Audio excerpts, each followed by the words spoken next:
अस्सलाम वालेकुम मुझे प्यारा दोस्तों कीअं आहियो। उम्मीद आहे त अल्लाह ताला जे फज़ल व करम सां तव्हां सभु ठीक ठाक हूंदव। मां आहियां रिज़वान डायरी। मां यार मौजूदु आहियां भेज पघार स्टॉप ते।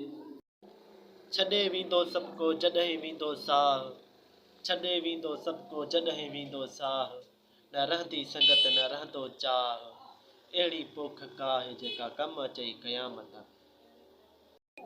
कॾहिं ॻाढ़ो घोट कॾहिं मढ़ मुक़ाम में, कॾहिं ॻाढ़ो घोट कॾहिं मढ़ मुक़ाम में, वारीअ संदो कोट अॾे अॾी दे केतिरो। भली कर केॾो बि सिंगार पोइ बि महिमान मिटीअ जो। परदेसी पखियड़नि जा कहिड़ा मण मुक़ाम, हिकिड़ा अचनि आधी राति जो ॿिया वञनि सुबुह शाम, जेकी मिटीअ जा महिमान से रही रहंदा केतिरो। रहंदो हिकु रब बाक़ी सभु फना, रहंदो हिकु रब बाक़ी सभु फना, अजाई अना आहे इंसान खे।